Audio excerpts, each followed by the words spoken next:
not waiting. I'm not waiting in here. I'm just putting socks on. Not waiting. Yeah. This is John. Hello. I'm Heather. And we have to yell really loud. Yes, because we're right next to a fountain here. There's a big, oh, there's a camera. Yeah, there's a camera over there. Yeah. So, hi. You know, I probably could offer to help.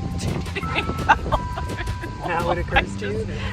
Yes, I'm just like, that's great. Just lay here.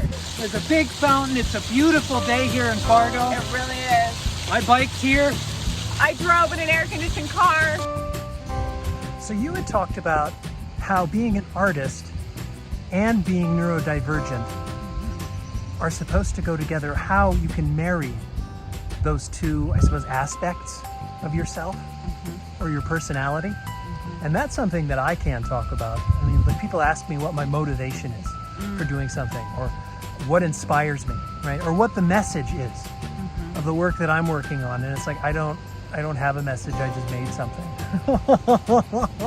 You know, it's really, I'm not expressing anything.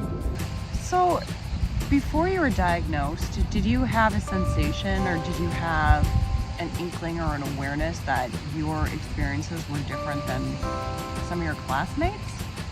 Or was there anything that kind of stood out to you about that?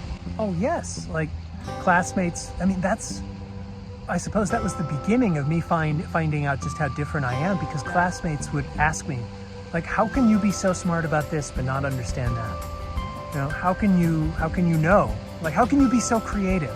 Yeah. You know, and so I suppose associative and connective, you know, but bright. How can you be so bright?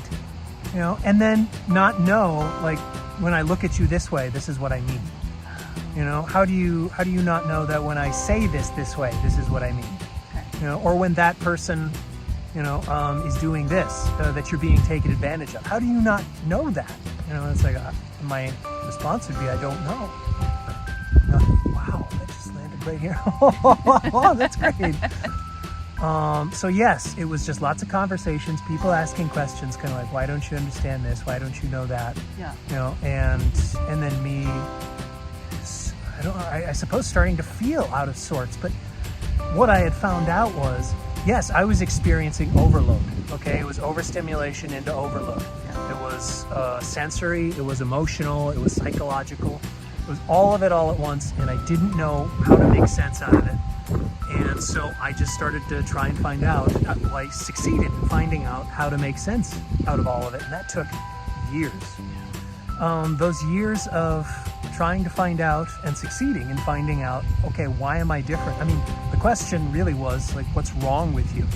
You know, that was coming up so much. People were asking me that question, what's wrong with you? And so I had to try and find out, and I did find out, you know, what it is that makes me the way I'm supposed to be. You know, and if that's wrong to them, I'm not going to engage that, you know.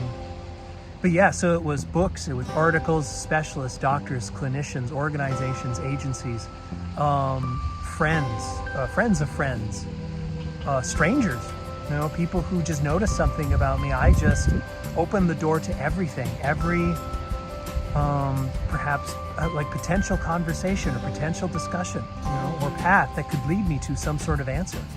You know, I indulged it, or I acknowledged it, and endured it. And I'm a better person for it. You want to stop it? Yeah, why not? Move it up. Why not?